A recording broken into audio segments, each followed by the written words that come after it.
All right, we're here. We're live. Now we have some interesting developments to start off the stream here with. Some things you may not have known. Now, I got to tell everyone, there's been some huge developments in cockroach breeding and research in the past few years, according to the article my biologist wife handed me. Let's see. The effectiveness of cockroaches has been tested by the bodies of our ancestors and proven by lab experiments to do the following things. They can cure ulcers, stomach cancers, burns and wounds. What else? That's pretty much it, I guess. So they're fine. Some big developments in cockroaching, right? No? Oh, yeah. Sam doesn't want to say things. Hey, people. Hello. Hello. Have I vamped enough? We've All right. vamped enough. Okay. Vale and Greg and 2 + 4 × 5 are all here. All right. So, it is David and I, and also Sam, ? Hello. She's here. She's going to be mostly lurking, but she may pop in from time to time, right? Yeah. Yeah. So, I think we should hop into remind the people what the audience participation question was. It's to discuss Taylor's new understanding of Rachel, both what she was able to figure out on her own and what Lisa told her in private. And then, do we want to talk about the themes? Do we have any that we didn't write down? Because we only wrote down one thing for that. Okay, well, I mean, obviously the big one is compartmentalization, which we will dive into, but regarding basically Taylor's attitudes and things about all that stuff that happens in the battles. Also, just as a quick note, let's get rid of that doc for the sweet art. How do I get... my mouse being on the wrong screen. There you go. Oops. Other themes that we didn't really get to... I mean, not so much a theme, but more of an observation that we can kind of talk a bit about, but just like the rapid succession of events over these, we determined 17 days of Taylor's Cape escapades. We definitely got to touch on that. Sorry, I'm just trying to get this. Okay.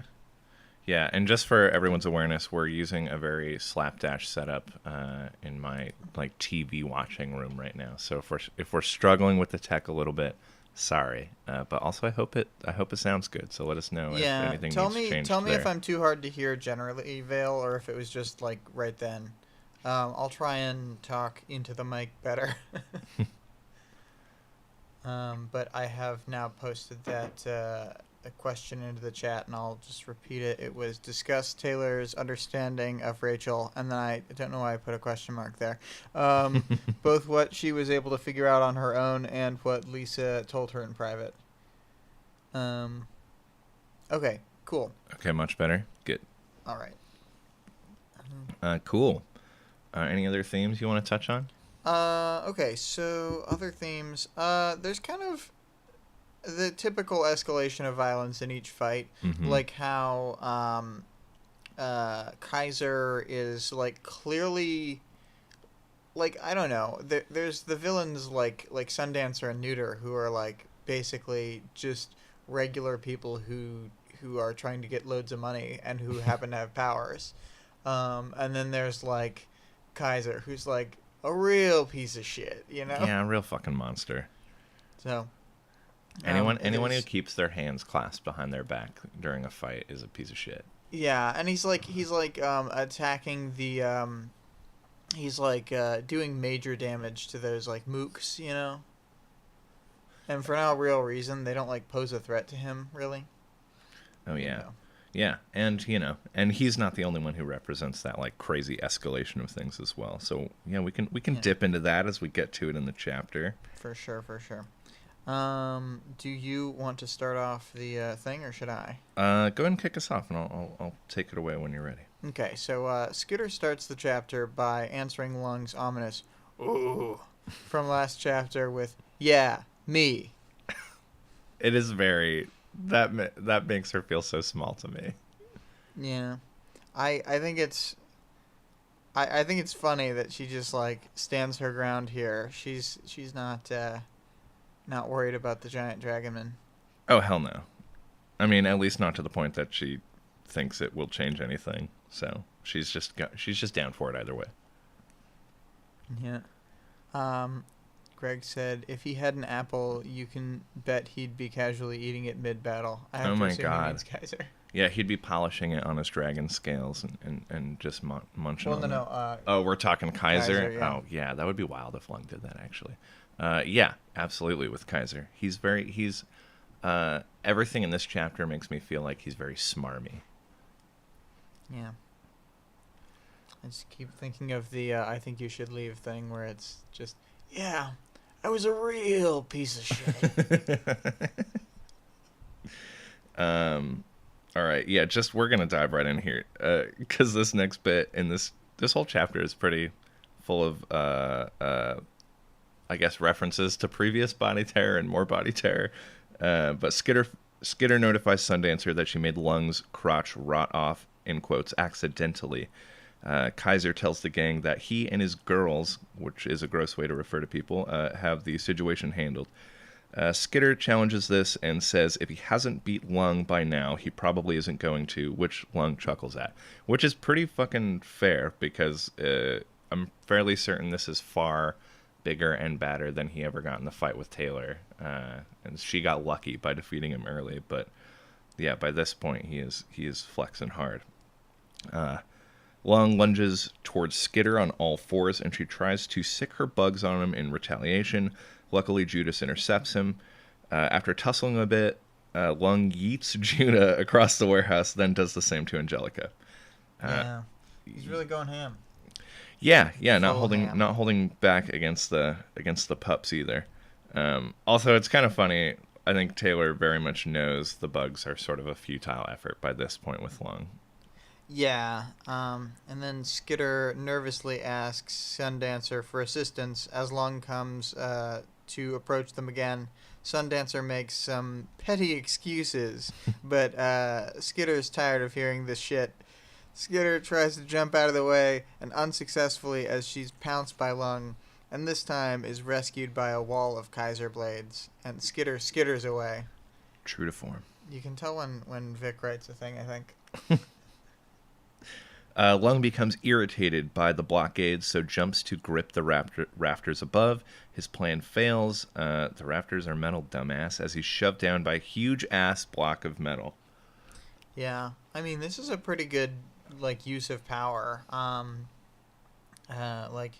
Obviously I hate Kaiser, but just in terms of, doing a bunch of effective stuff, he does some neat little tricks.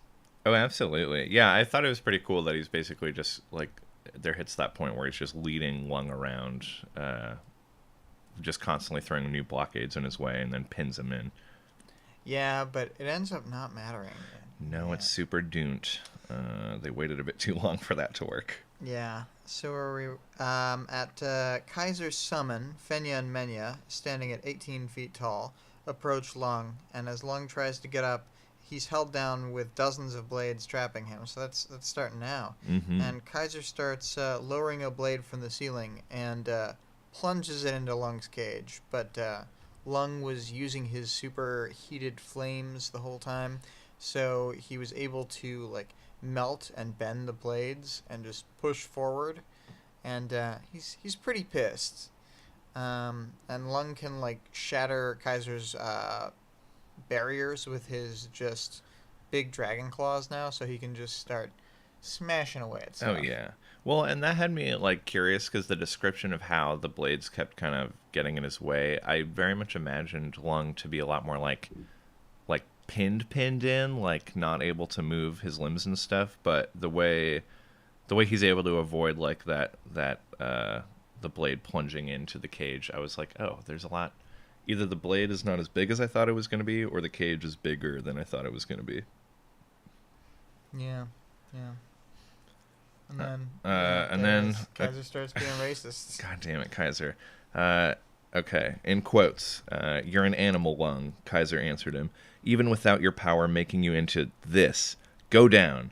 As if to punctuate his statement, a spear of solid steel erupted from the wall and slammed into Lung.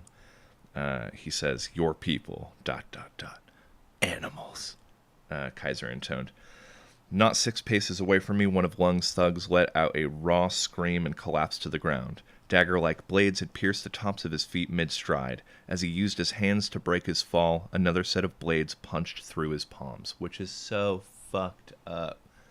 Yeah.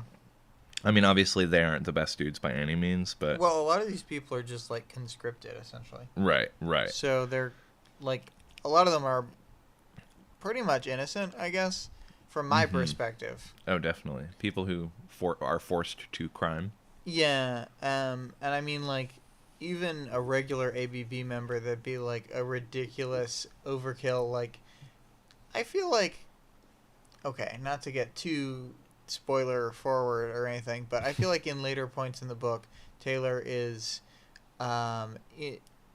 even from the book's perspective, excessive with the way she hits back against stuff and so forth. Yeah. But she doesn't really get, like, I don't know, she never has, like, a raising of the stakes that feels, like, completely unwarranted like this. They're always, like, kind of justifiable.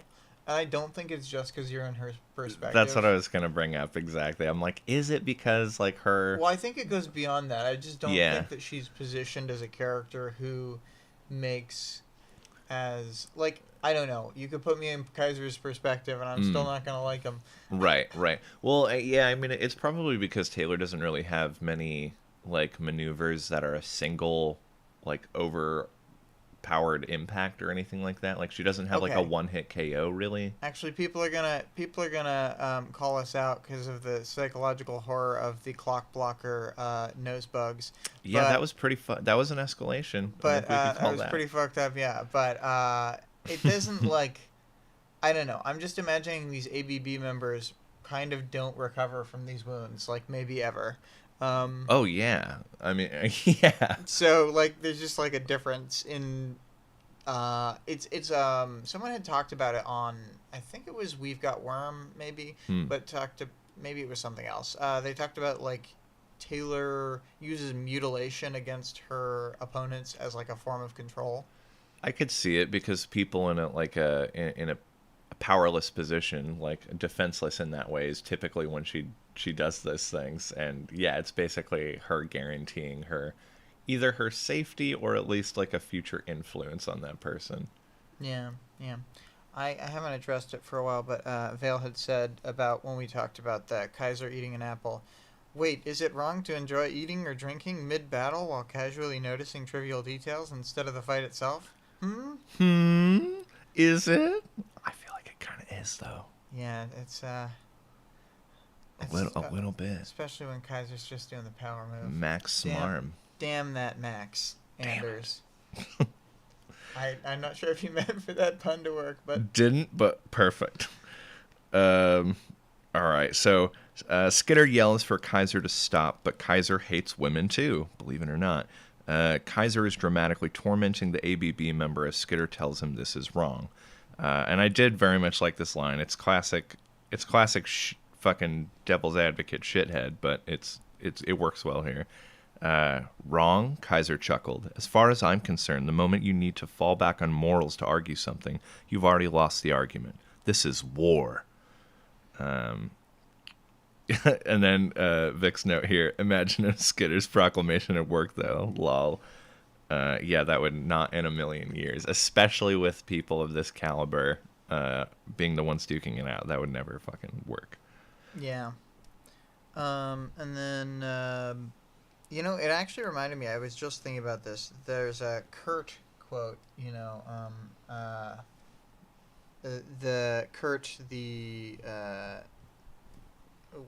let's... Oh, sorry, careful. We're just adjusting some mic. I think if we do this...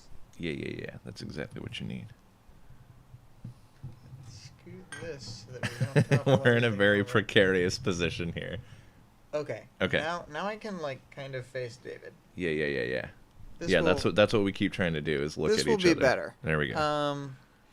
Okay, so but Kurt, I guess also spoilers, the number man. Silly character, dangerous character. Very dangerous character. But he says something very similar to what Kaiser says here later, where he's like, when you have to fall to morals to win an argument, then you've already lost, or something like that. And it's just like, You're like, okay. I know that we're supposed to, like a lot of people think he's real cool, but he's also like a real shithead. Yeah, He got just a has a fucking really edgelord at power. that point. Yeah. But what are you gonna do? Edgelord's gonna edge. Right. Um. Lung and the twins tussle a bit when Skitter decides they won't be able to win on their own. Against her, despise of helping Kaiser. Wait, hold on. Against her despise of helping Kaiser, she demands Sundancer to use her power. They're gonna get burned by Lung anyways, right? Sundancer tells Skitter to get back as she begins using her power. Skitter whistles for Angelica and majestically mounts the dog, fleeing Sundancer's vicinity. Sundancer has a ball of light so hot that the asphalt floor outside of her safety zone was melting. The light darted towards Lung, who seemingly isn't resistant to this level of heat. Yeah. I think it's crazy how it like instantly glasses the ground around like the edge of where it can touch. Oh yeah, I mean that's like a fucking unfathomable amount of heat. Like I don't think most people will ever be in any kind of vicinity to anything that hot. Yeah. And it seems like she has a really like powerful like bubble of protection because it doesn't seem to touch anything like out to 5 feet around her. And I wouldn't want to be the first one to test it, but could not she like keep somebody within her little give me a hug real quick. I want to figure something out. Like how many of those do you think it took? Give me a high five. Let's see how that goes. Oh no. Are you high five range? Are you maybe fist bump range? Yeah. Well, I think you would test it with the inanimate first, and then get them all snug. I don't know what you would test it on. Like that's the problem because everything would be affected even outside the 5 feet or whatever buffer, like or most everything anyway. Yeah, but also what if people weren't protected just like your surroundings? Then that's what I'm saying. That's why I don't know what you would test it on. I mean, there's only one thing to test it on. Worm. Boom. All right, where are we? Let's see. Kaiser doesn't appreciate that he's being outshined and uses his power to push Lung toward the orb. Sundancer pulls it back, but it's too late. Lung falls to all fours and finds that the floor is lava. Just when Skitter thinks they may be winning, Sundancer's orb blinks out. Let's see. Oh, looks like we have some chatter going on. Greg, test it. Test it, delicious chicken. Worst case, you can ruin dinner. Yeah, okay, fair enough. It's not the worst thing that ever happened. Fair.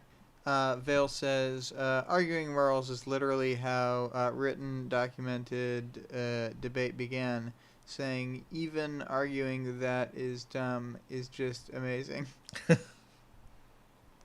And then I'm not sure what the hey now is about in particular, but hey now. Hey now, hey now. Let's see. I also wanted to point out that outshined because we always do the like outshined. Yes. Like that? Like that. The way I'm looking at you? Yep. Outshined. Well, it's more like outshined because Vic is usually like outraged at the idea of like a bug or like a dog. I need more descriptions exactly like that though. Yeah. Because like she was squashed. She felt small. Small? Like a bug? Come on.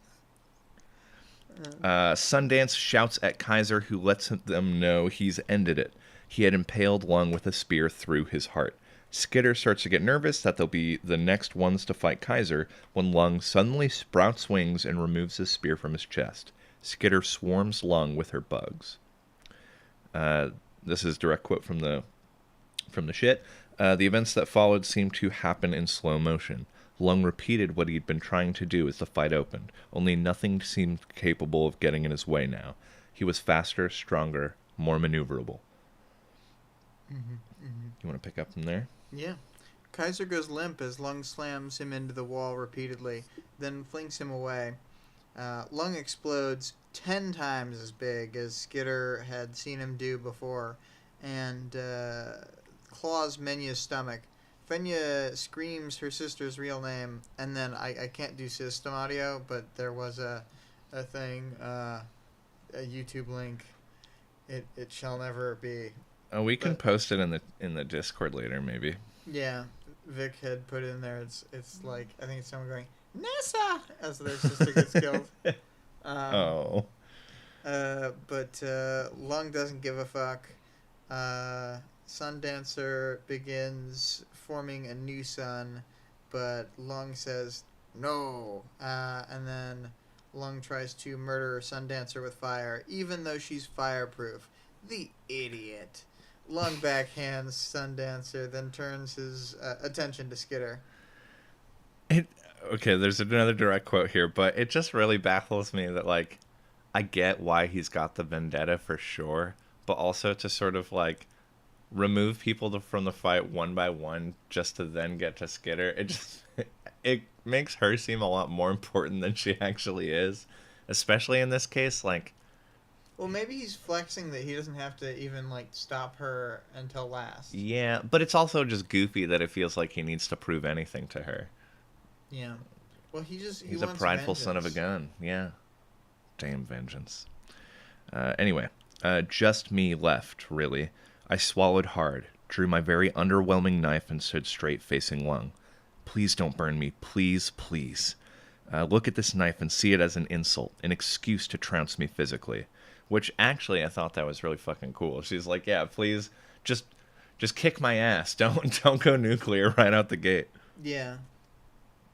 Skitter commands the dogs to stay back. Lung just laughs as he's pitifully swarmed with Skitter's bugs.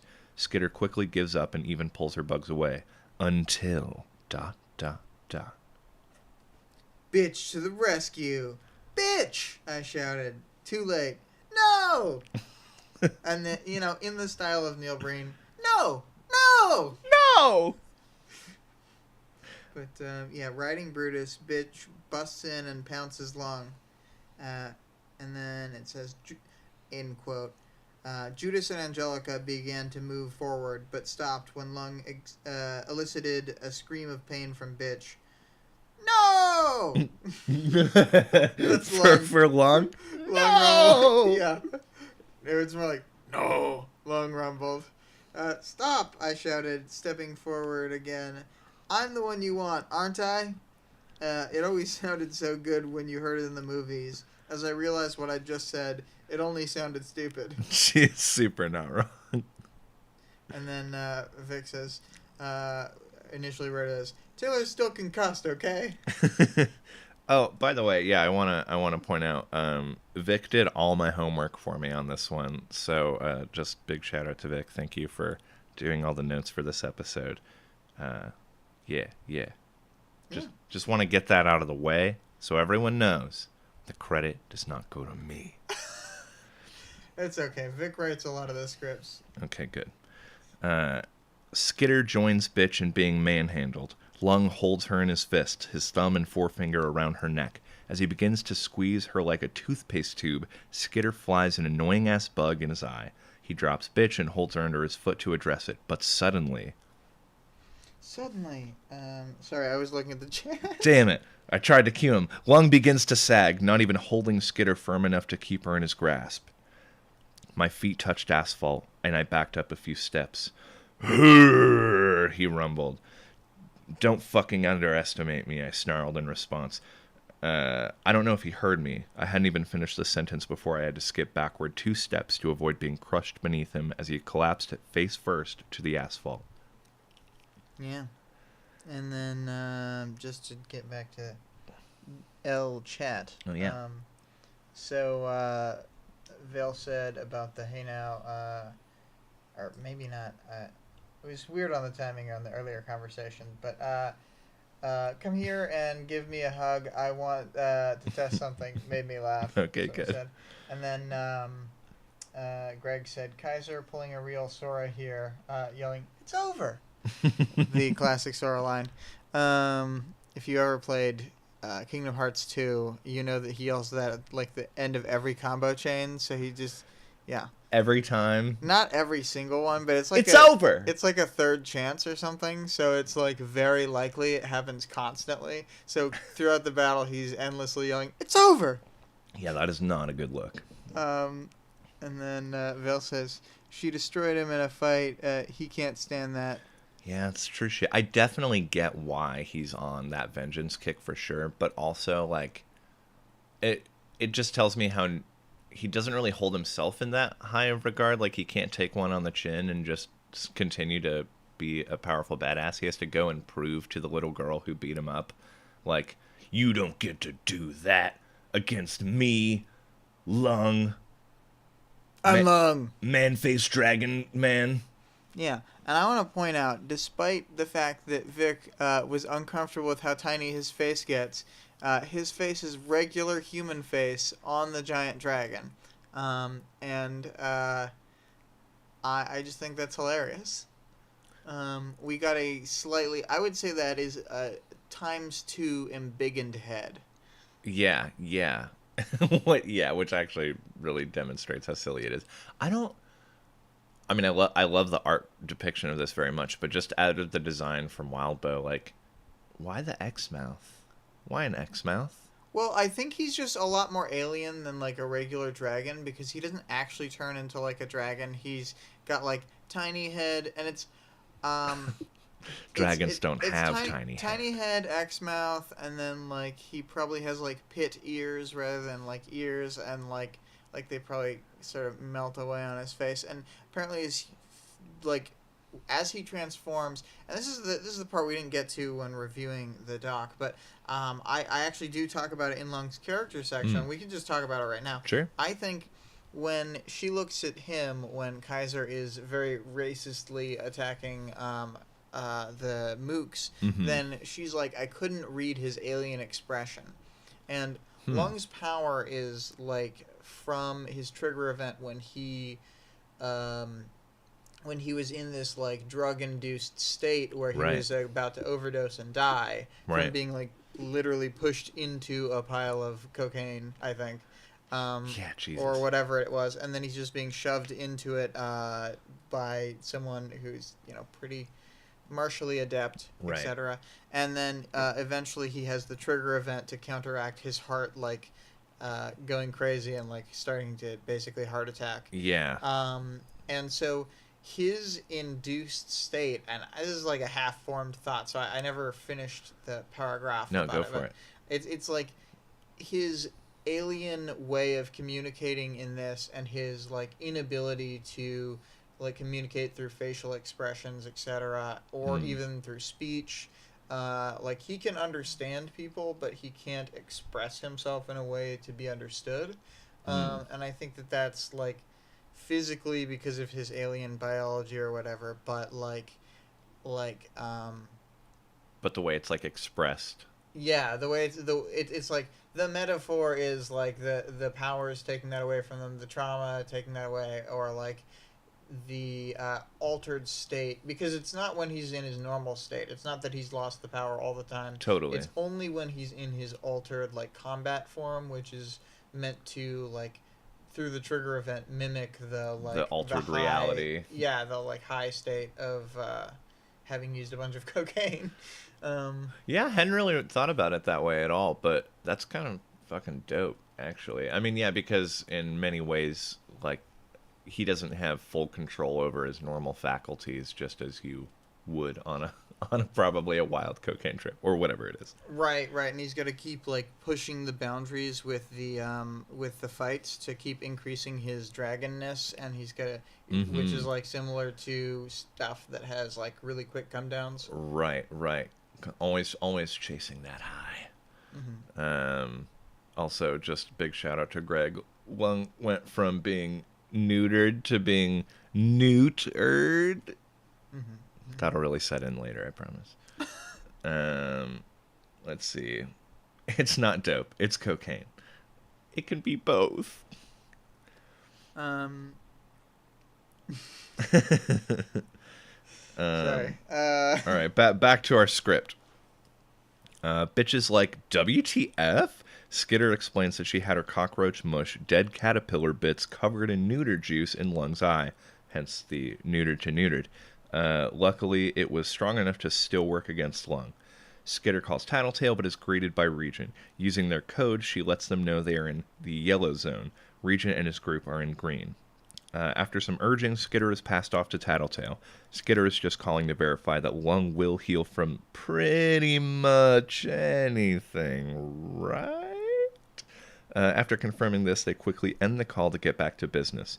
Skitter declares, "I'm ending this," before prying out Lung's eyes with her knife. Please read this quote. Yep. When I was done, I stood, sheathed my knife, and backed away from Lung's body. Shouldn't I feel worse about this? Shouldn't I feel sick or grossed out or disturbed by the morality of it? I didn't feel cold. I didn't even feel cold the way Gru had described. It just felt like something I had to do. And that is the big reveal there of our, reveal whatever. But this is a huge example of the compartmentalization of it all, and how Taylor is able to kind of put these horrific deeds just tidily in their place in her mind. Like the way Gru describes it as cold. Basically, it's something that he very much like carries with him, and he assigns a very specific feeling to doing things that he probably at his core doesn't either agree with or knows is wrong in some capacity. But Taylor's kind of like, yeah, I mean, sometimes you got to gouge a dragon man's eyes out. I don't know. Yeah, well, the thing that really made me think of the compartmentalization was like a paragraph or two down on the page as well. It was, I glanced at the two eyeballs clasped in my hand, then put them out of my mind. Which is such a brilliant way to succinctly put that. Also, a horrifying image. Just this teenage girl with a man's eyeballs in her hand. Now, are they slightly bigger than normal because he was dragon lung, or are they just regular size eyeballs? Because of his tiny head face. Because he has tiny head face, but like, she does describe them as being like golf ball size. Yeah. Are regular eyes golf ball size? Or they're kind of. I mean, they're bigger than you would think. But I don't think quite golf ball size. Just a little bit shy of a golf ball. Okay. I think. I don't think my eyes would fill a whole golf ball. I don't think mine would either, despite how beautiful and glassy they may be. The gang does some quick roll call. Skinner makes sure to prioritize Bitch's dogs when checking in for obvious team dynamics purposes. She's making a clear effort. By the way, as Fenya is how you say it? Okay, because my perception is colored by the audiobook reading. As Fenya goes to leave, Skitter stops her and prompts her to tell Kaiser not to push the dogfighting thing after this whole fiasco. Skitter offers Sundancer a bloody hand to help her up, but Sundancer flinches away because she's a major beta. Greg's got some stuff. I think there's a bit there I sort of skipped over the first read for a couple paragraphs. It totally reads like Taylor is going to slit his throat. Stabbing out his eyes is almost a relief. Yeah, because I like kind of forgot what all happens here. I knew the eyes thing, but I was like, wait, does she like cut off his hands and feet or some shit? That just seems like something she would do at this point. Maybe she could. I mean, maybe she would do that, but I don't. But think getting she through the dragon could do scales, that. Yeah, that just wouldn't work. And then 2 + 4 × 5 said, yeah, they're golf ball sized IIRC. What is it? IIRC? And I feel like I should know Probably this. in real life in some way. Yeah, basically. Yeah, and that's where this chapter kind of wraps up. I just before we kind of go into the next one, I did really like Skitter kind of going to Fenya and like really playing because at the meeting with Kaiser, she certainly was not like an authority by any means. That was all like Gru representing the face of the group. So this was cool that sort of after this horrific thing where she very much almost died, and everyone was pretty much fucked, she's still like, hey, so maybe tell your boss to eat shit about the whole dog thing, you petty fucks. I don't know. It was just a good like exerting authority in this situation, really like owning the victory. Thought that was good. Yeah, yeah. Like it's something that takes like I don't know, it takes social courage to like push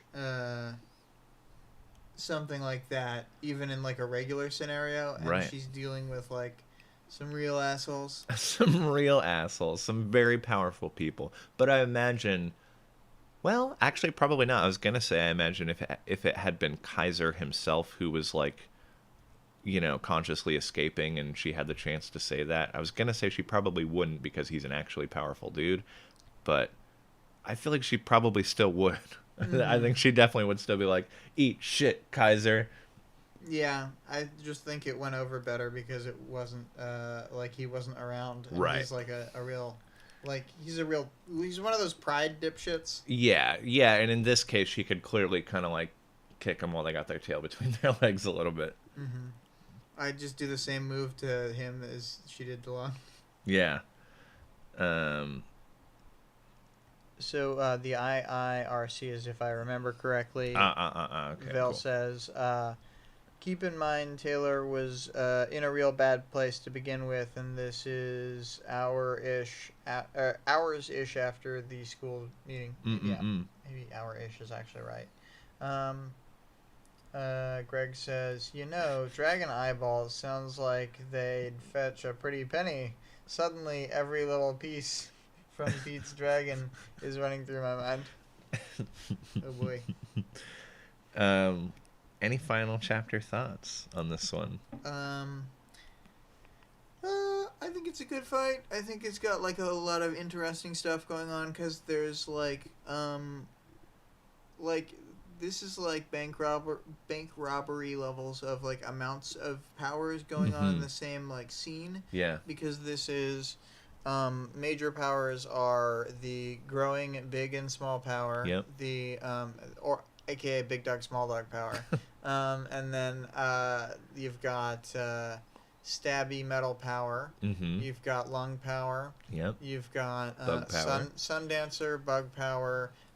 Incorporates in neuter power. Yep. And then dog power.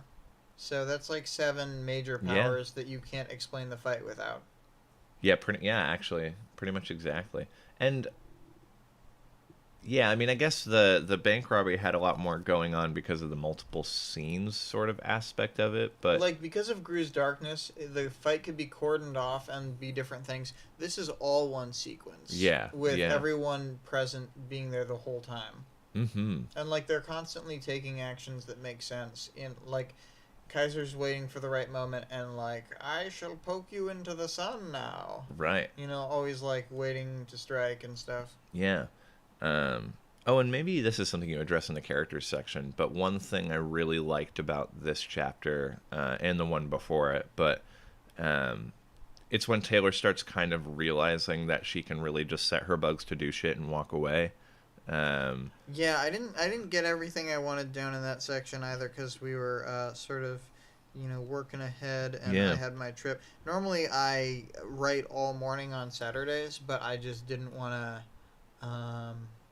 have that be like the focus as much. And I had stayed up so late last night. So. Oh yeah. But yeah, what I thought was cool about that bit is she does it both with like the money gathering specifically, so that's nice and tidy later, but also just in regards to doing the poisoning with Neuter's blood on the caterpillar, like it something she had kind of just been preparing in the background that came to fruition very, very, very nicely. And this definitely is like a great example of something that does become a core part of how she operates. Like she essentially like automates a ton of shit in her life and for her people. It's pretty impressive. Yeah, I do wish this had been, now that I'm thinking about it more, I wish this one had been hinted at like slightly like just one. I don't know how to do it though. Like that's the problem is like I can't come up with a good way to do it. But I wish there was like just a slight foreshadow on it Of the caterpillar. Yeah. I agree. It kind of felt like like a Deus Ex Machina. A little Almost. bit, yeah. But it makes sense what she does. It just kind of feels strange that she doesn't have a single conscious thought about it. Because even like the money, she has that like thought to do it, and then it takes them like a bunch of time, and she forgets about it, but they're still doing it. But then aside from that, like, usually when she's doing a thing, it's something she's done a lot of times before. Like, And this was not that. Yeah.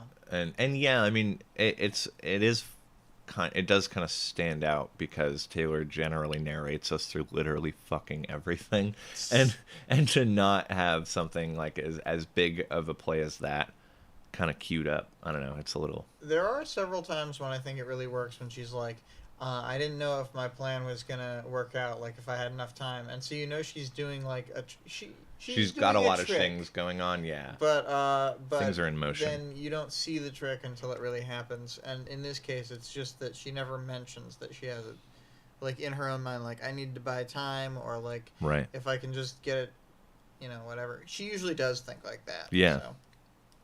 Yeah, but she is concussed. We can keep using that excuse until the end of the yeah, arc. true shit though. But I mean, almost especially because she's concussed, you're like, you did that while you're concussed and don't even think about it? Yeah. Or maybe she just forgot. Let's see, is there any nope, same stuff. Cool. Alright, I think we can move on to the next chapter. Let's do it. You want to kick us off? Yep. Scooter's calling 911. Multiple injured. Warehouse at Whitemore and Sunset. Send police in capes too. These guys are ABB members. After a brief pause, the operator responds by confirming the address, and Skitter confirms the address again and stresses that Lung is there, and they need to take care of this fast. You're a cape? Can I get your identification? Skitter doesn't respond to the question and repeats what she said before and adds that Oni Lee was there before, and they suspect he fled, but he may return to the area. The operator, acknowledging what Skitter said, asks for her identification again, and Skitter hangs up. After the phone call is over, Sundancer starts up with the beta rhetoric again as they walk back to where they left the others outside. I can't believe you carved out his eyes. He'll heal. Eventually. You blinded someone who was helpless to fight back. That's kind of fucked up. Skitter doesn't feel like she has a good argument against that, but essentially thinks that she did what she had to do. I think she's rightly a little more wary about the fact that by working with the three Empire 88 members, she might be tacitly endorsing their behavior. She doesn't feel like it would have been better to just leave him to full heal and go back to what he was doing. That's a William quote, I believe. Yeah, all the blue is me. Cool. Also, the part where it said she did what she had to do, when you said that, it made me think of in Neo Yokio, one of the characters, Richard Iowade, plays in the background, goes, "The ruble was in free fall. We did what we had to do." It just sounds like so ominous, but it's completely out of context of anything. I do still need to watch that. Yeah, but so not worrying about things too much, she hopes that the heroes will show up soon enough to get Lung back into custody before he can escape. Skitter asks Bitch why she came back. She says that the soldier who didn't get hurt said he was a trained medic who could take care of them, so she could go back to the fight. Skitter briefly acknowledges this, but is doing much better at the whole less is more approach to conversations with Bitch. Before we fully dive into the stuff with Bitch, because this starts to open, well, we'll start getting into that can of worms. Worms. I did want to note that just the call itself is I mean, such a Taylor move, but you're like, hell yeah, still doing hero shit while you're villaining it up. I mean, after you carved out a man's eyes, you're still like, no, guys, we really got to make sure everyone's okay. Yeah, they're gonna need medical attention. No, but I mean, I think that she's doing that for the mooks. Yeah, for the folks who got their hands and feet stabbed. Mm-hmm. I just probably other people who got like punched and stuff by Neuter. Like, getting punched by Neuter can't be good for you. No, God, no. Well, and because she's always sort of being wary of having like her original intentions or whatever, her moonlighting thing like revealed.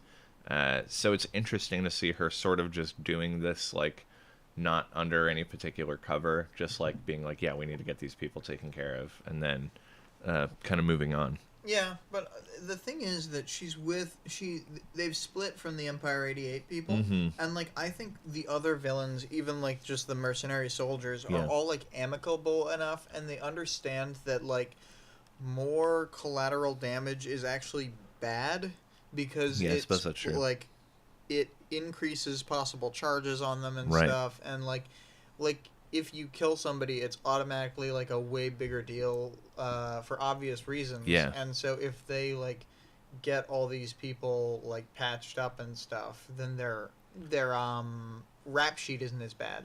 Yeah, I suppose that makes sense because all it does is put bigger and bigger targets on their backs if they let extra shit like that happen. There's a lot of stuff like that in this story where it's kind of all about maintaining a balance and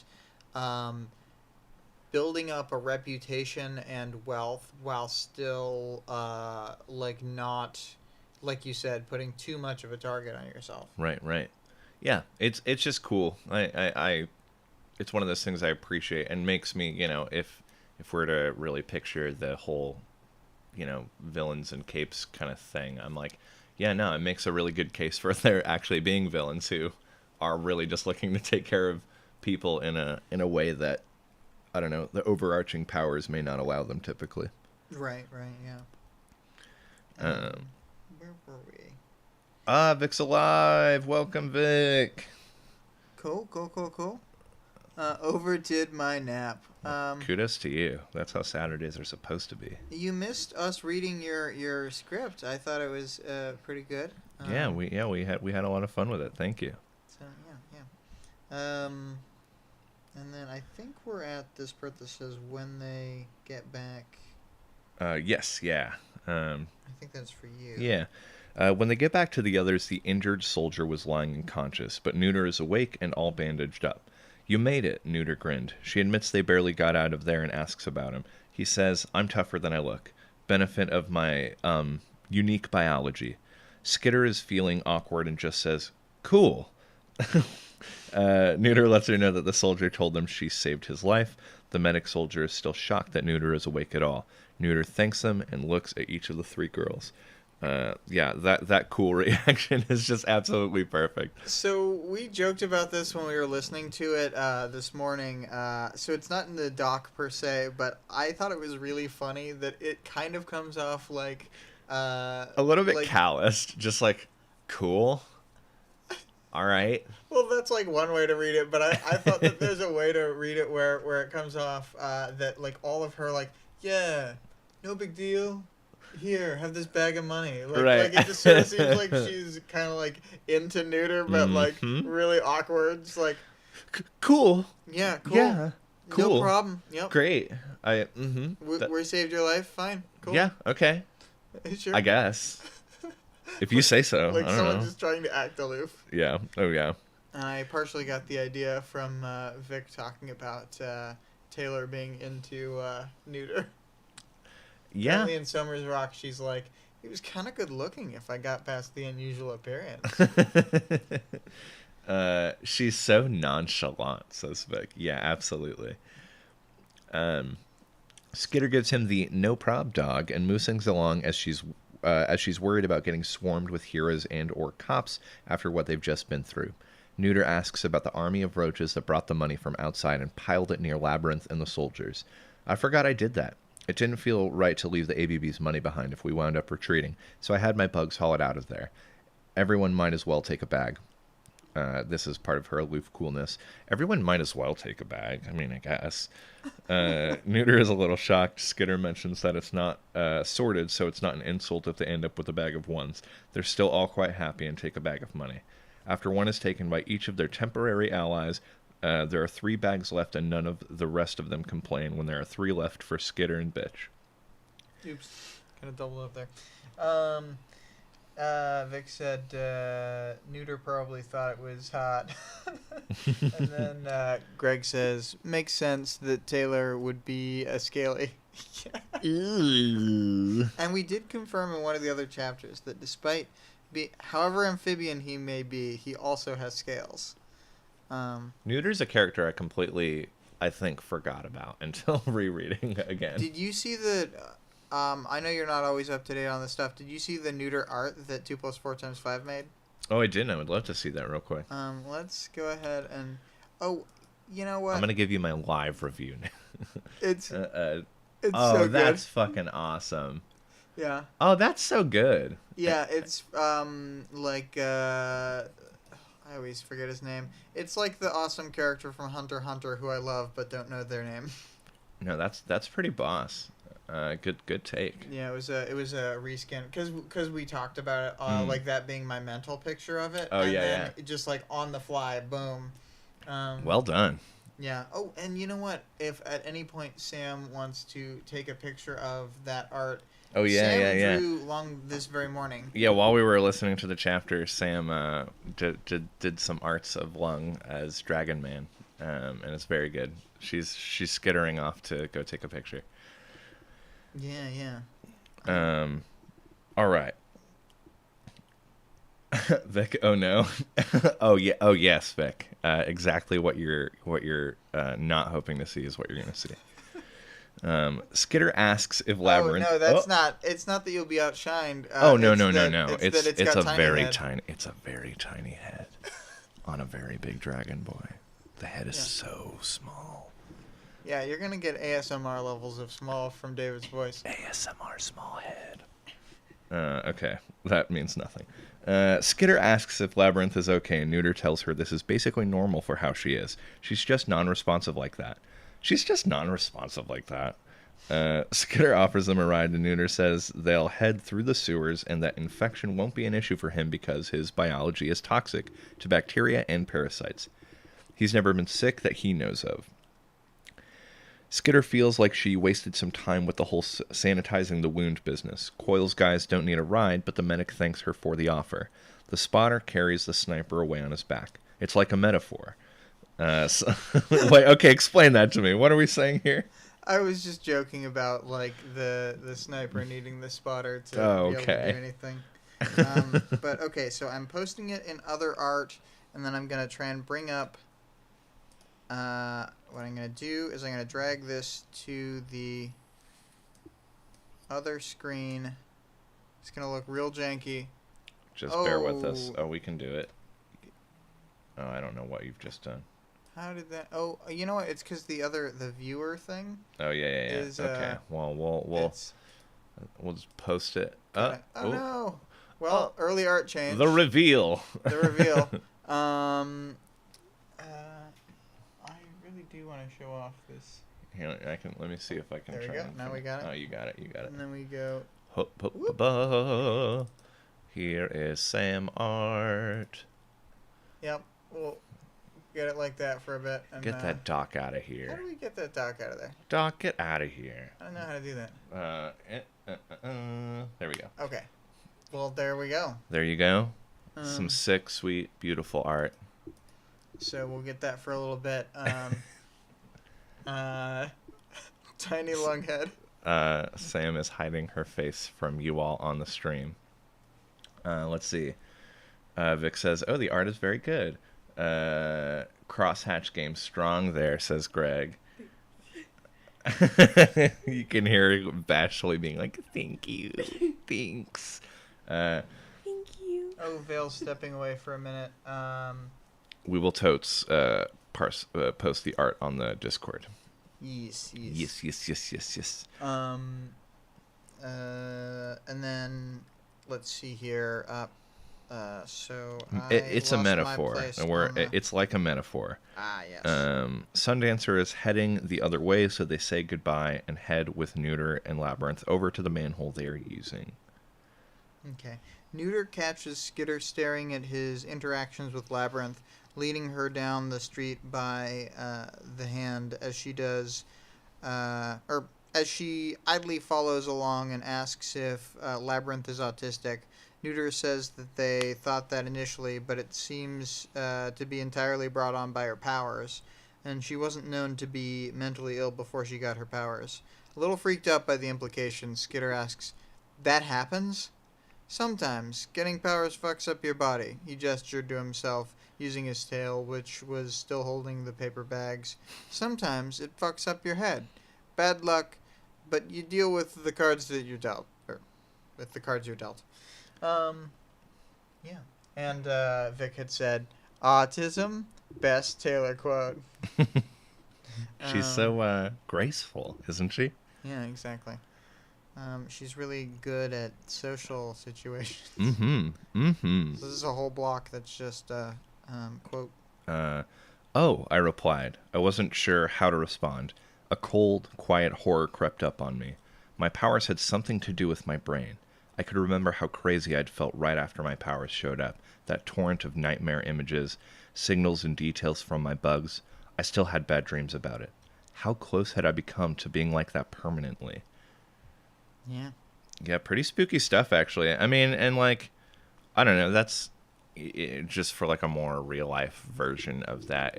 If we're going to go back to like drug trip things, but like, there have been instances, and I'm not going to say this is like a thing necessarily, but there have been instances where people who do have like latent mental illness or things like that can have those symptoms like appear after doing something mind altering like that, or it can exacerbate things like that.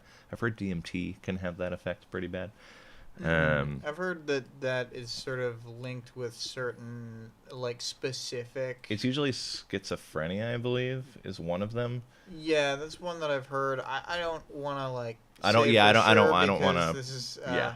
This is not the medical information hour. No. Please That was take about all the of this cockroaches. with the fattest grains of salt you can find. Yeah.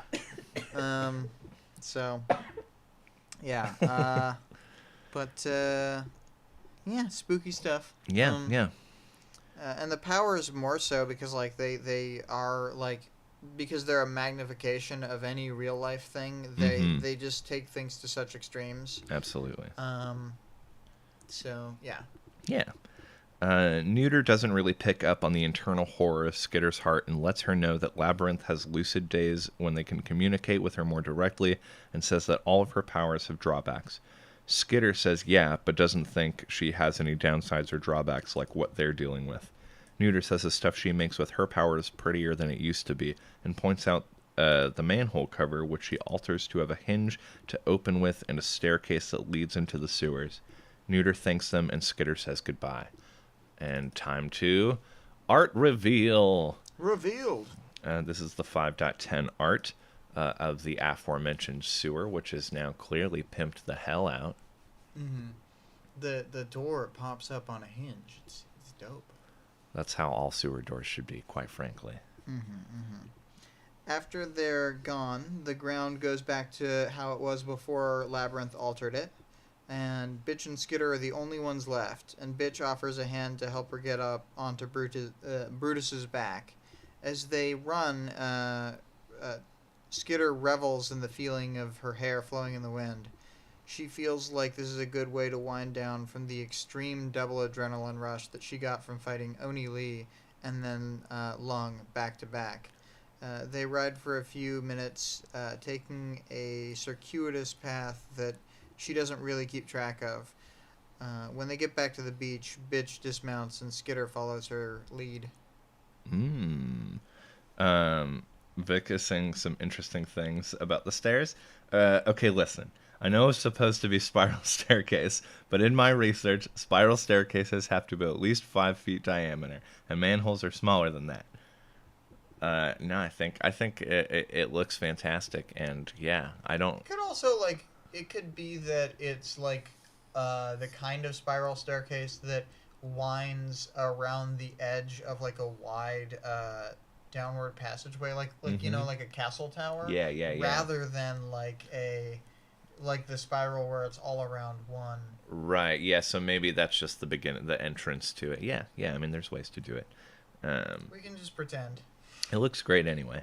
Another thing, you can read the chat, but another thing I want to note is I think that sort of getaway feeling where she's talking about the wind blowing through her hair as they're running off on the dogs.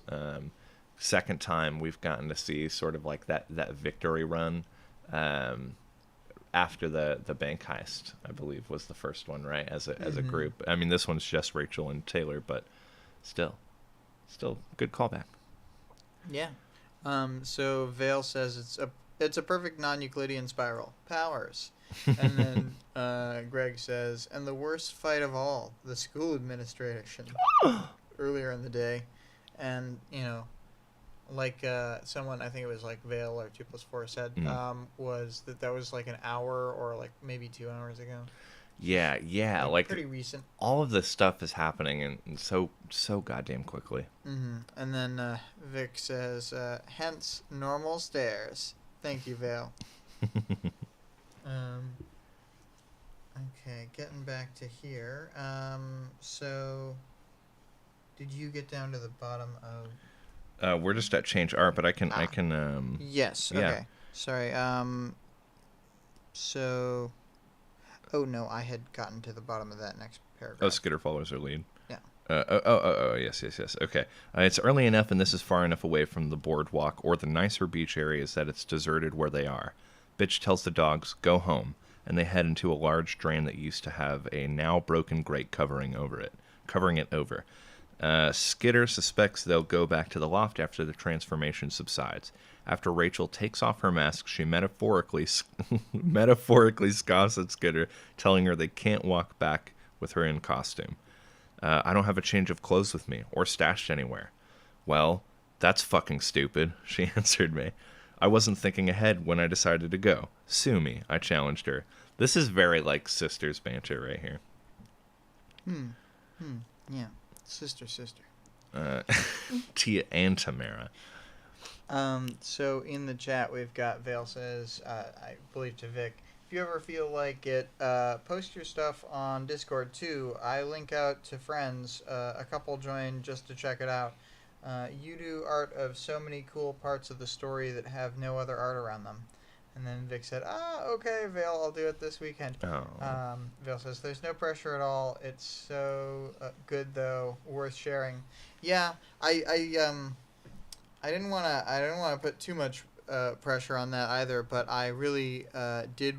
Like, I literally also have friends who have just joined to see the art, so I wanted to get the update on that someday, because at this point we have so much that's happened since the last post, because the last one we have is the final chapter art of Arc 3. Ooh. So, it's almost 2 arcs. So many. I wonder what's... And see, I don't know, because the art doesn't exist yet, but I wonder what the art's going to be for Gregor the Snail. Oh, juicy, I'm sure. Juicy. I mean, maybe not the best way to put it, but it's going to be snaily. It's got to be. Snailius. Anyway, back to the thing. Oh, Vic says, I wonder too. Rachel asks what she's wearing under the costume, and Skitter says that she's got a tank top and shorts, and Rachel tells her, it's not that cold. Taylor sighs and strips out of the costume, thinking it's a lot easier to take off than put on. She balls up the material of the bodysuit around the armor and mask, and right away her bare feet feel the cold and damp of the street. And when Rachel reaches over and puts a hand on Taylor's face, she's super worried she's about to receive a surprise kiss. Unlucky for her, this is just Rachel looking at her massive, sprawling bruise from when Lung picked her up. You look like someone tried to hang you. Taylor is momentarily confused, then realizes that she's basically got a big handprint bruise over a huge portion of her body. Looking at her lower side and ribs, she sees how bad it looks and thinks that she can't let her dad see this. Her good mood from before is mostly gone as they start the walk back to the loft. She's cold and barefoot, hugging her wadded-up costume to her body for the little warmth she can get. Yeah, see, I was going to give that a moment to breathe, because as we see, Vic already says, kiss, kiss, kiss. Vic is going wild in the chat. Do people ship that? I'm sure people ship that, right? Vic is shipping it right Are you now. I mean, I guess you're actively shipping it, but in a general sense, is that a common one? I think that's a pretty common one. I've seen fan art for sure. Of like just them like sitting together and stuff. Vic has, yeah. I ship it right now. Vic has shown me one or two when we were just sort of surfing images. Looking at your fan arts. Your ships. Yeah, we'll go over my shipping chart someday. Okay, that could be a great side episode. See, that's the thing is we have like things that we want to do as the like activities for different weeks, but we have to be far enough in that like they're applicable. Like when you do a fantasy draft for a team, you gotta know far enough. all the pieces you're working with. It's like when they make a fighting game based off of a shonen anime way too early, so you're only getting all the shitty versions of the characters. Yeah, it's like all the Dragon Ball Z games where it's like the little ghost looking guy where he's like as powerful as Goku, and it's like, and you're like, no, are you kidding me? You shitting me? That guy, I don't even know his name. In this economy, he rides around on Tien's shoulders or whatever. Tien's so weak, we don't even know. I never heard of him. One level 1, 2 maybe. Yeah. Tops. Where did we end up? Are we missing more? Okay. I just hope that the Taylor Dennis ship is called Clockroach. But my shipping chart will get me canceled, so we need to be ready for that. Yeah, I'm gonna give you a taste. And this is, I don't know if Vic is ready for this, but the top spots in order are Amy, Alec, Kraus.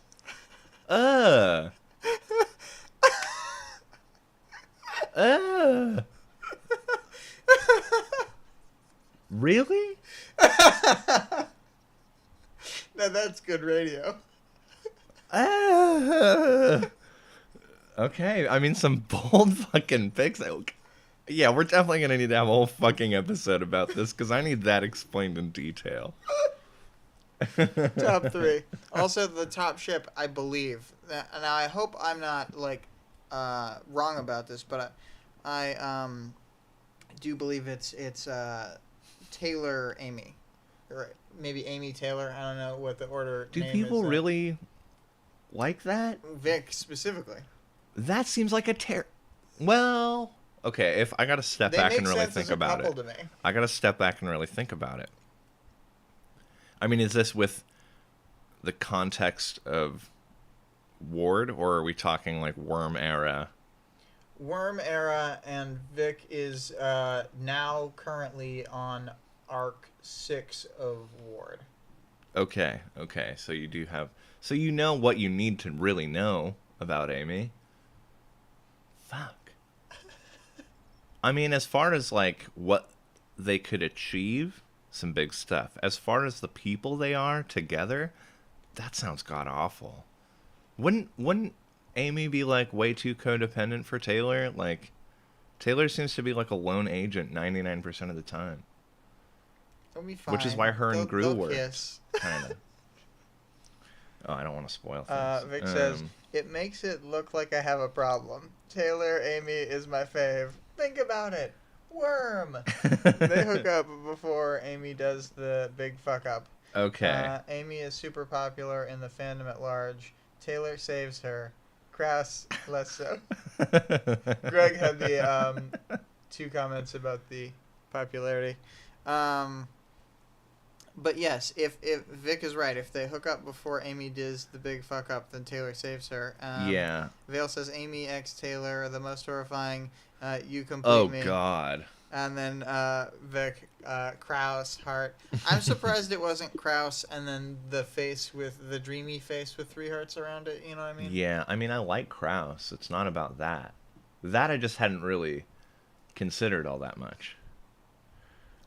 This isn't even my worst ship. Okay, yeah, we'll have to dive into that.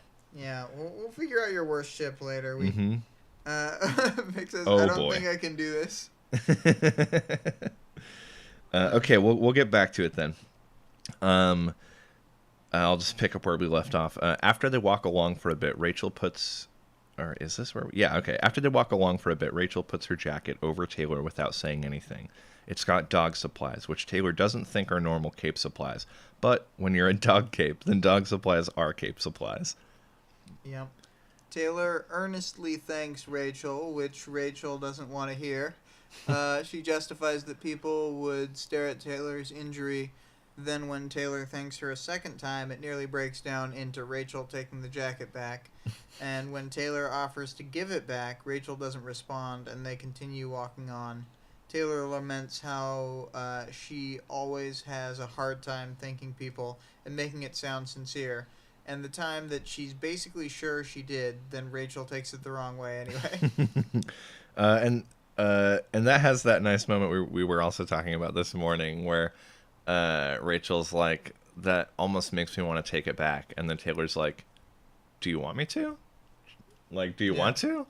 I don't know. And it's just a very, like, goofy moment. Yeah, it's like good from Taylor's standpoint to like diffuse the situation with someone who's bad at communicating and understanding, but it's also like just dumb and funny. Yes, exactly. Do you want to? Do you want to? Even the read in the audiobook is really silly. Taylor makes the right call at this point and doesn't continue the conversation. Her feet get tired and heat leaches out of her feet into the cold ground, but the coat keeps her core warm. There's definitely a metaphor in there somewhere. They realize after getting to the loft that they are the first of the three groups to return. This doesn't worry Taylor based on Brian needing to pick the others up, and the other group being busy with Bakuta's workshop that they found. Taylor gives Rachel the jacket back right away, and when they get upstairs to try to avoid a confrontation about it, Taylor isn't sure what she can do to smooth things over as her social signals keep getting crossed and taken the wrong way. Taylor goes to her room and collects an outfit from the clothes that Lisa had bought for her at the market in Arc 4. She doesn't have any socks here, but she brings a blanket with her into the main room and sits silently while Rachel channel surfs endlessly. The way Rachel watches TV, by the way, would drive me absolutely fucking crazy. I feel like I know people growing up when we did who actually watch TV like this. I can't. You get 5 minutes into something, change the channel, and just be like, all right, well, I guess this is my new life now. Yeah. Vic says in the chat, I'm worried that people misconstrued William's words to think that I ship Amy X Alec X Krauss as in a threesome, but now that I think about it, JK. That's initially what I thought too, but which that would be. Oh no, those are okay. So when I said the Vic's that's favorites, the order of pairings. Those are the ones that she ships with herself first. Oh, so okay. it's Vic, Vic Amy, Vic Alec, Vic Krauss. Got it. Okay, well that explains so much. Yeah, out of the pairings with story characters, it's Amy, and Taylor. Vic, you would really want to be with Amy? If Krauss can power swap himself with Alec, it would be convenient, says Vale, I think.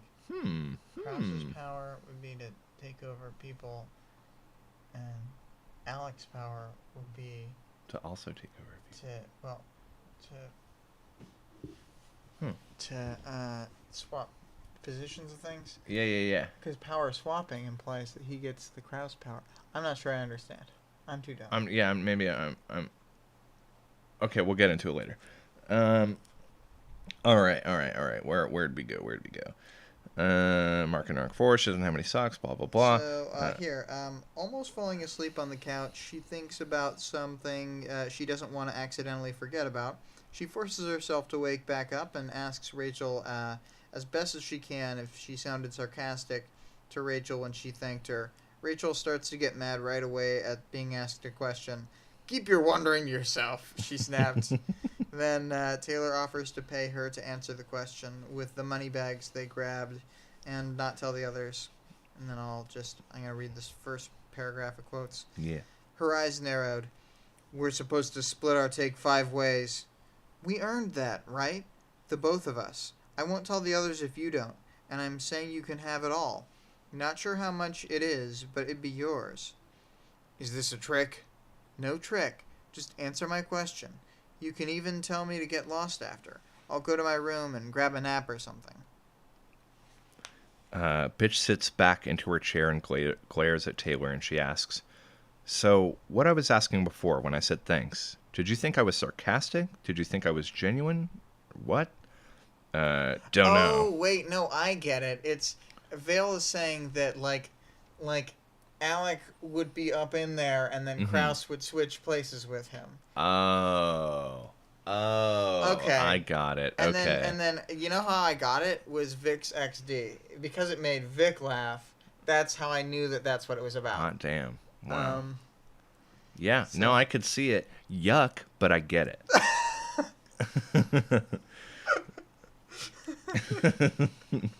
Vic says, "Gross, Vale." Gross.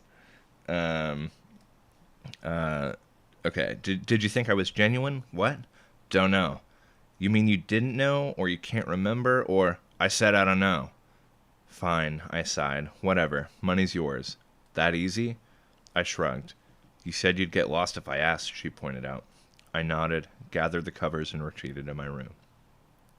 After she lays down in her room, Taylor doesn't go to sleep. She's still thinking through all her thoughts when the others get back. Brian smiles at her, as he often does, and she's the toast of the town for getting the biggest injury today.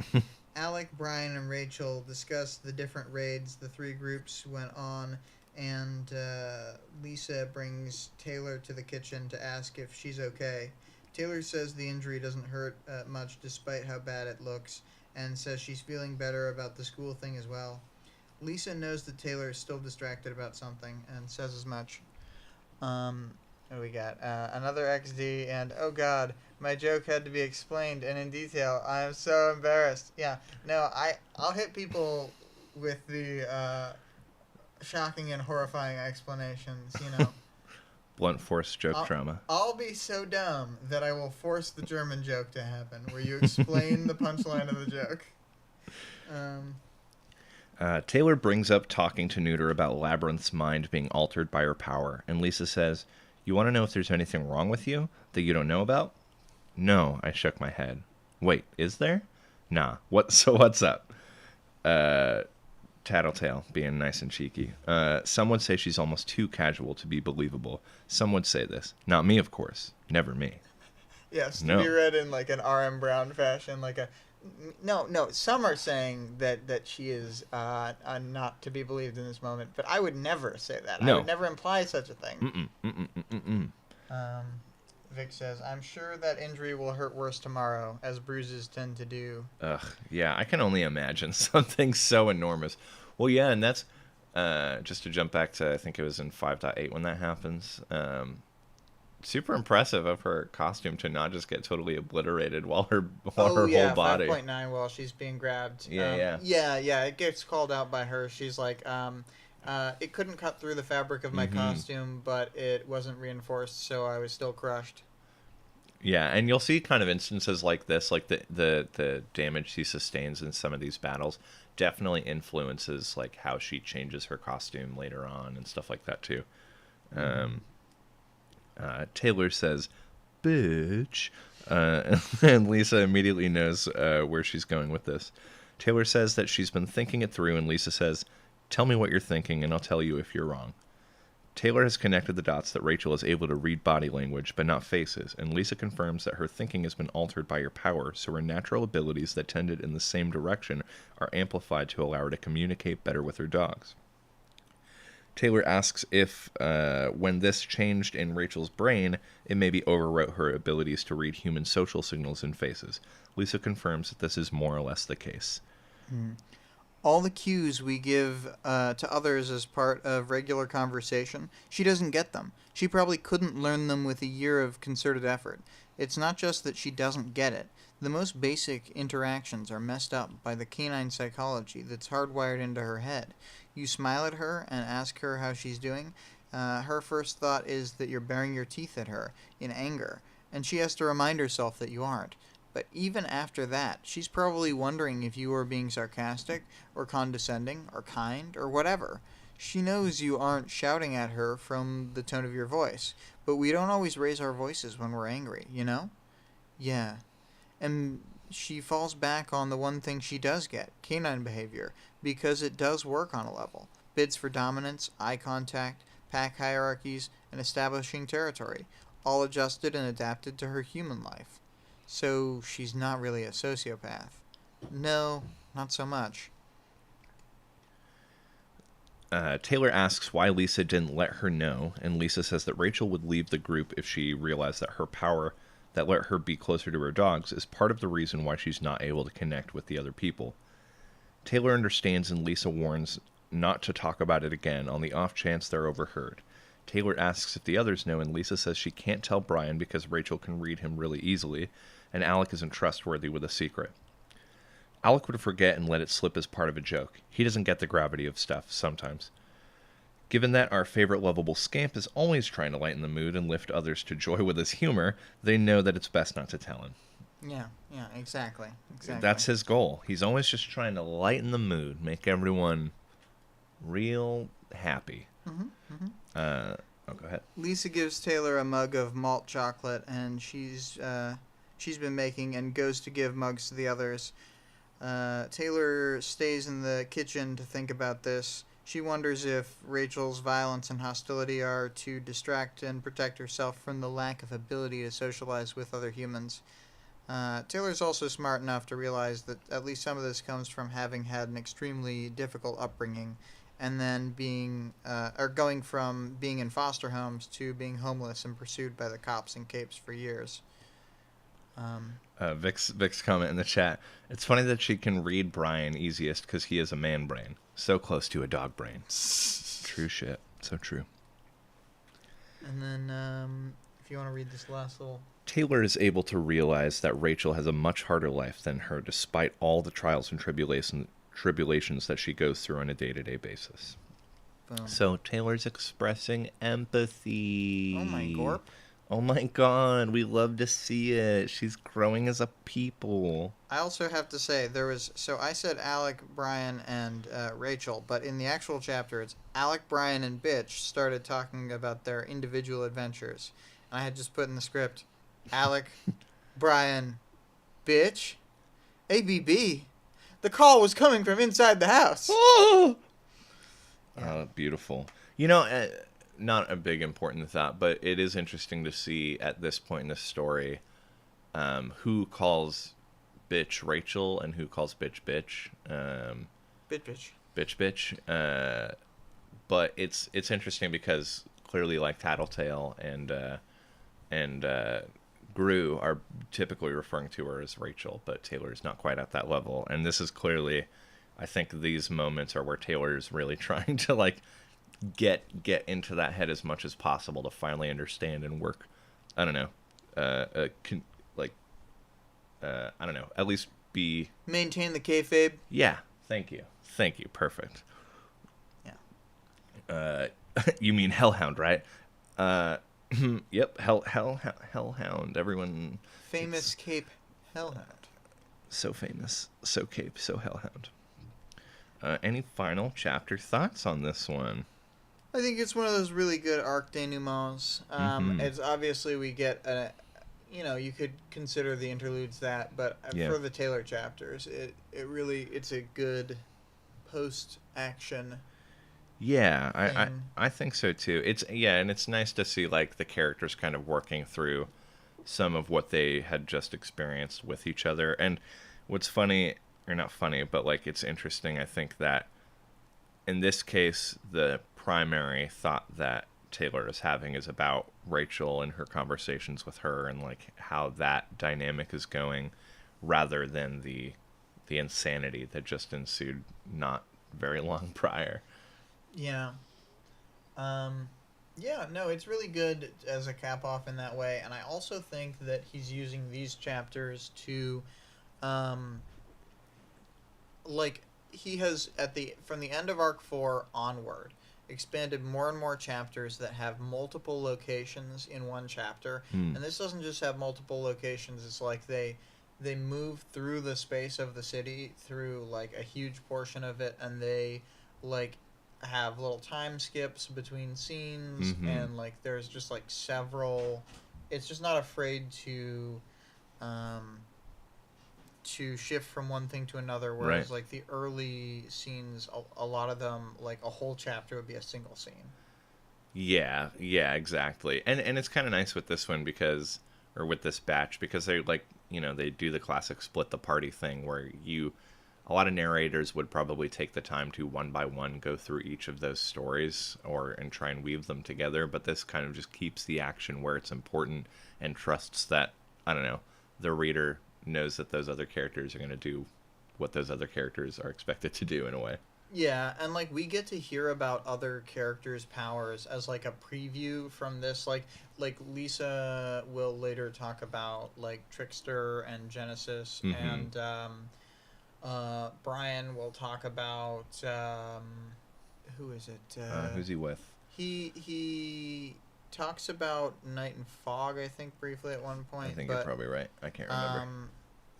But yeah, it's just cool that we get to like these other snippets that come to us later. Oh, and he mentions what Gregor does at the start, like 6-1, when they're doing the final like combo mission, I think. Oh yeah. Or maybe it's just Taylor thinking it through, but yeah. We'll get there soon. Yeah. A lot of setup that gets some good payback later. Yeah, absolutely. Not payoff. Or payback. Revenge. And then I had a few more character things here. Do we want to dive into that stuff? Yeah, I think so. Unless you have more. No, I think we can. This may inspire some. Okay. So I'm going to skip over the lung thing because we already basically talked about that. And then for Labyrinth, there's a good moment where Labyrinth is standing there and Skitter holds out a bag of money for her and she just stands there, so Neuter offers to carry it for her instead. I like that little... Shows their dynamic in a very subtle way. Yeah. And then if we just want to go like... sure. Back and just forth ping pong it. We learn about Labyrinth having her mind altered when she got her power. This sort of goes in the power section, but it's much more on the personality side. Yeah, because like it's a big, this is what starts to spark the fear within Taylor that maybe her mind has also been altered by her power. Yeah. And the powers in the character always have like overlap, but sometimes it sort of skews more toward one side or the other, in my opinion. Yeah, and with characters like this, it specifically is that about that overlap. Yeah. And then, so then the quote here from Neuter about Labyrinth. I think we're okay where we're at. Al? You've been happy since we got you out of that place. I wonder what that place was. That place. So spooky. Yeah. Just a small bit on Neuter here. Easy to see why he's a crowd favorite and the character Quinn is most interested in seeing more of. I love when he picks up his bag of money with his tail super casually. Yeah, I mentioned this earlier, but I'd kind of totally written Neuter off on my first read. Not written them off, but just kind of didn't pay any mind moving forward. And the reminder of this character, I'm like, oh, fuck yeah, I would definitely love to see more Neuter. Very much a Nightcrawler-y kind of type. Yeah. So I'm going to go through, there was tons of lung stuff, and I know there's huge quote chunks.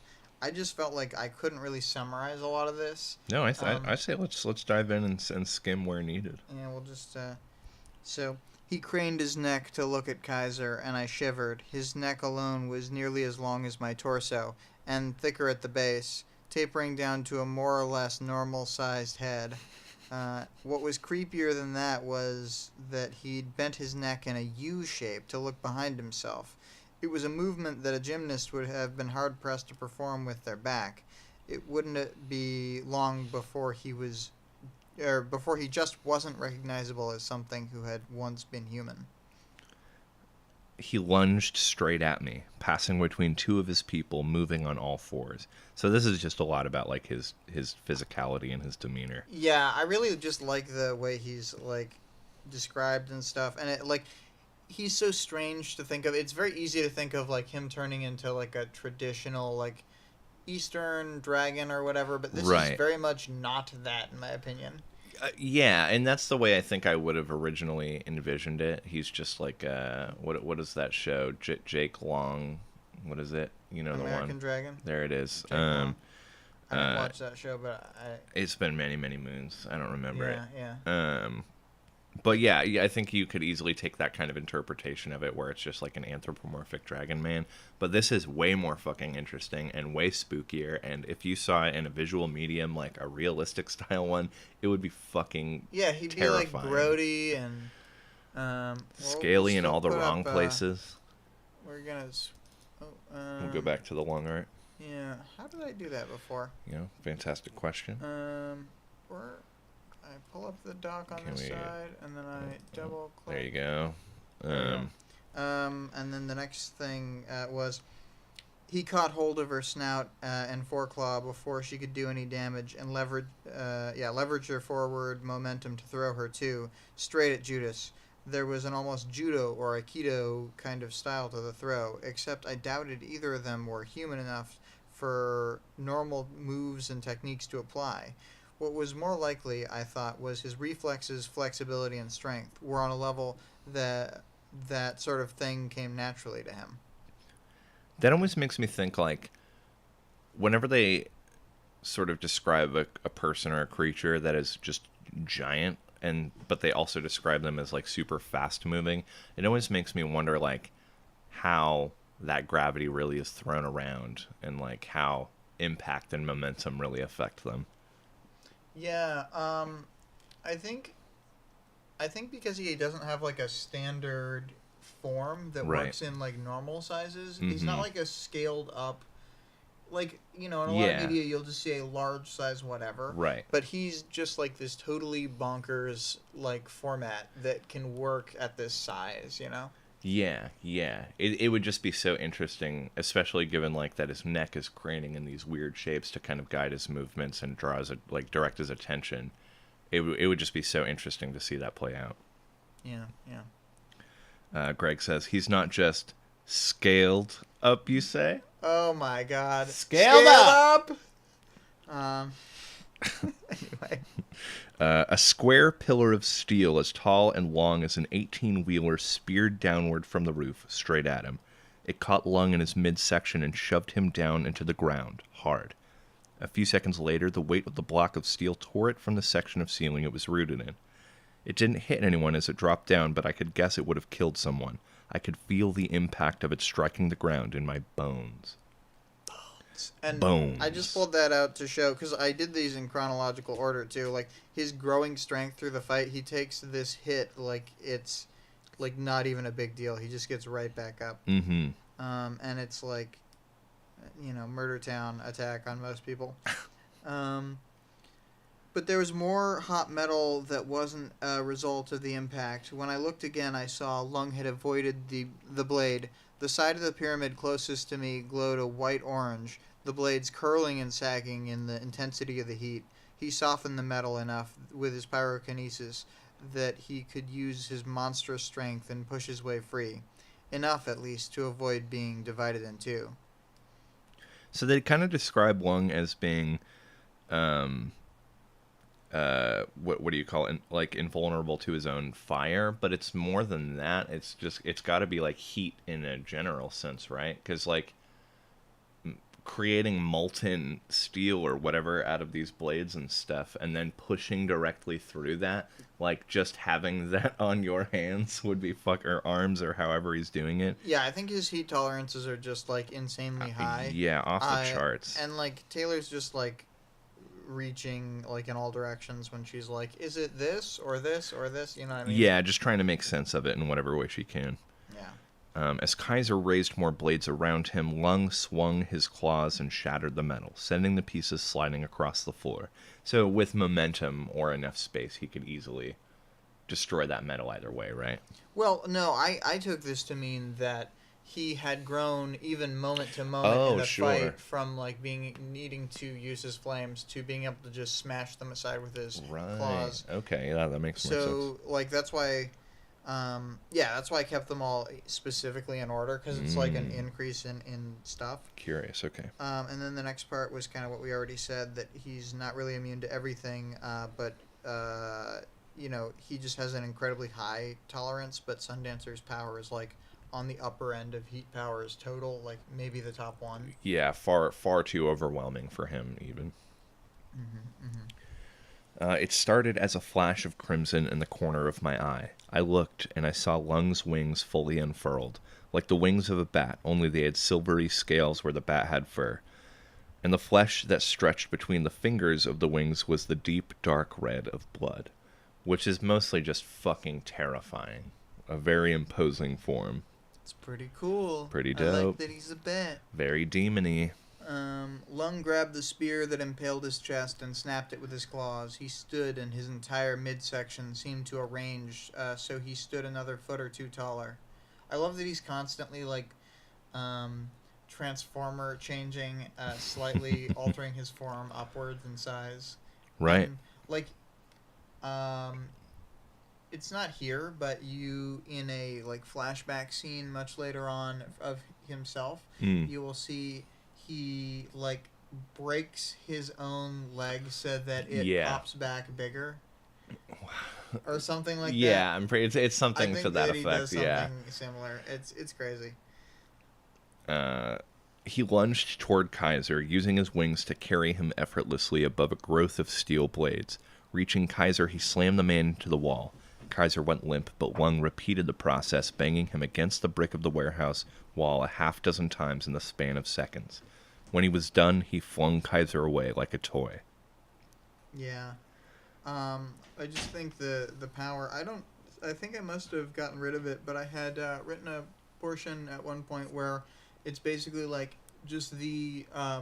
First he uses the flame and he has to push out. Then he's strong enough to claws. Then he's strong enough to fly and not even get caught. So, like, you can see moment to moment his strength growing. And then, like, when, in the end, like, you could imagine him just using all three qualities together and just being completely unstoppable, unkillable by, like, the 3 Empire 88 people. Because they basically all use, like, kind of brute force. Yeah. And you just can't out brute force him at that point.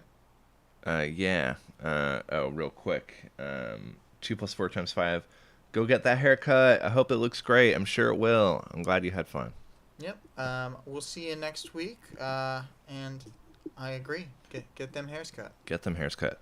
No, I was gonna wonder is there any textual evidence to suggest that Lung's progression is like linear every time, or is it something that his body sort of morphs to suit the needs of his particular... I think it is mostly the same each time. I think it's like he transforms through a series of like stages, and then like one of the things is that his body needs to rearrange, so he needs to like kind of clear space for that. That's why like the blood has to spray out for the like when the wings just burst out of him basically. So like that's kind of there's stuff like that where like changing because his legs go back ways once they're like ultra big. Yeah.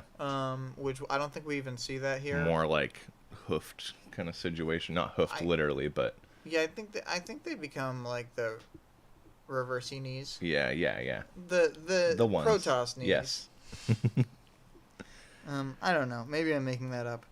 Lung's a big, scary He's a big boy. alien. You want to grab this next one? Yes. Fenya had dropped her spear to catch Kaiser in her arms, which seemed to be exactly what Lung wanted. Lung did the same I explode trick he'd done to wipe out my bugs in the first encounter with him, only it was 10 times the explosion, 10 times as big. Oof. The two giantesses staggered back, which gave Lung the opportunity to dart across the floor and drive his flattened, clawed hand into Menya's belly like a knife. Basically, this is just brutal in the sense that what Taylor had mentioned before, that's like, to Kaiser, it's like, if you haven't defeated him now, you're probably not going to. Like, this just shows how close they really got and how long they've let this fight carry on, because he's able to just travel across the battlefield, fucking up literally everyone. Super wild. And that explosion being 10 times as big as the one she had seen before, that's enormous. Yeah, and this next paragraph, if you want to read it, it was kind of just me spitballing. Oh, sure. Maybe the upper limits of his durability to heat gives Skitter the idea that Neuter's blood might surpass Lung's healing and resistance to drugs. As she mentions, it probably helps at the entry point with the eyeballs. Right after using the eyes as a weak point, Skitter does it a second time. Eyes. Keeps hitting them eyes. Right in the eyes. Yeah, I mean, I think she discovered how well that worked previously, and I imagine, given his growth, like his head face area seems to be the least changed. And it's still the furthest changed, away from but his space liver. also that, yeah.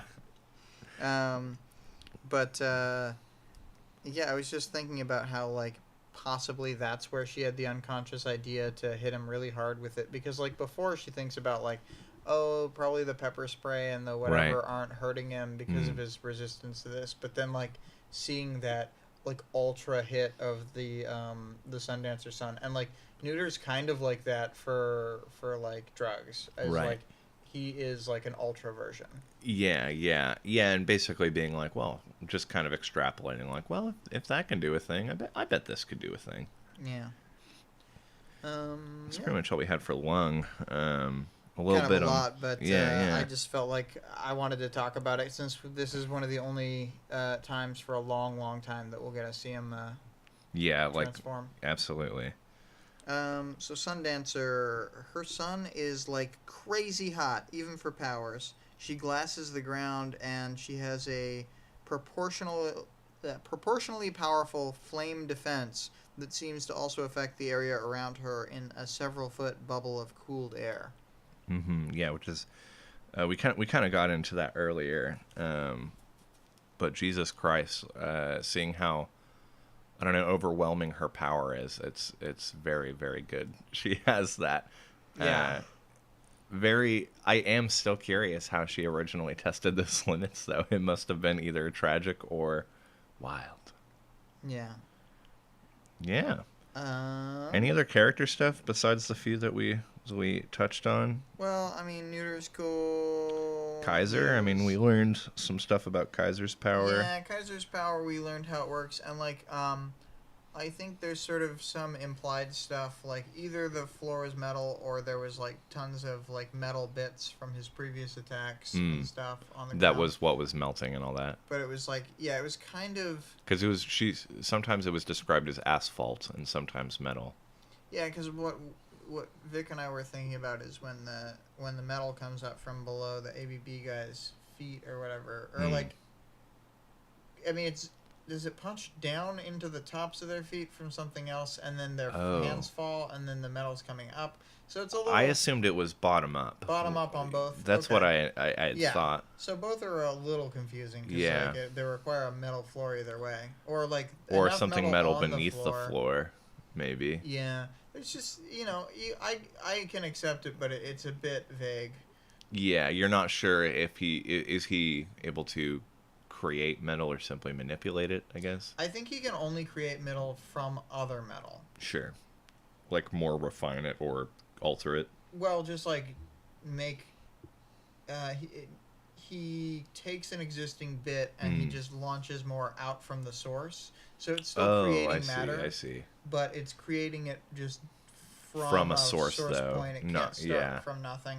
But it's like the Avatar: The Last Airbender shitty movie rules of firebending. Exactly. Okay, got it. Yep. So if you can, create fire out of your fingertips a little bit, then you're the ultimate firebender. Yeah, exactly. All you need is a tiny little bit. And so now I think we're gonna get to the audience participation. Yeah. So we are gonna talk about Taylor's new understanding of Rachel, and let's go ahead and go to... Actually, I'll do it on my phone. I think possibly only one answer. Vale, yeah, because I forgot to post it last week. Whoops.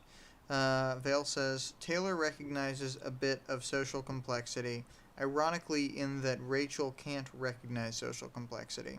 It gives her a position of power over Rachel. Knowledge is power theme. Nice. And Taylor chooses to use her power to support, care for, and befriend Rachel. I think this is one thread of the story that tells the good side of Taylor more than any other. This is entirely done to help a person she has power over. It's beautiful. Beautiful. Hell yeah. Cool. I mean, I think that's all we got. Yeah. And unfortunately, I did not remember to do. Can you think of a Gregor the Snail audience participation question? Because there's just so much that happens in that chapter, and I didn't want to have like a full spoiler forward question either. Sure, so, like, sure. I'll admit I was skimming the chapters prior to this one due to some bad listening habits. I don't think I have a good one right off the top of my head. We could post one in the chat. Yeah, we could post one in the chat after. Let me think for a second. Yeah. So, If anyone currently listening has an idea for so, a good audience participation question. Something like talk about the difference in team dynamics from the inside of the Fault Lines crew versus the Undersiders. Yeah, perfect. Let's see here. And I'll have to post that in the Discord as soon as possible. Oh, true. That's perf. Yeah. Hell yeah. So, I don't know. I think that we're probably going to call it about there, because we are kind of at the end of our script here. Mm-hmm. We didn't use the intro and outro music because I don't know how to get the system audio to work on this computer's OBS, which is not that big of a deal, because we got the mics working quickly. Thank you, David, for your technical prowess. Of course. And this was a hoot and a holler. Had a lot of fun. Yeah. I'll read off the links here. We've got the author of the work that can be helped at his Patreon, patreon.com/Wildbow. The full text of the work for free online at parahumans.wordpress.com. And then an entire fan-made free audiobook at audioworm.rain-online.org or on like YouTube or any podcast app. And even though I didn't use their music this week, I'm going to shout out CO.AG Music again anyway, because I'm going to have to comb through their stuff in the next 2 weeks to find an Arc 6 thing. And it's been great recording with you. And Sam, it's been great having you sit here with us. Yeah, thank you for partnering on this stream, Sam. Emotional and moral support. Exactly. Yeah. Bye, Vic. Bye, Vale. Bye, everyone. Bye. Bye. All right, there's 3 buttons to end the stream. There's one. Well, no.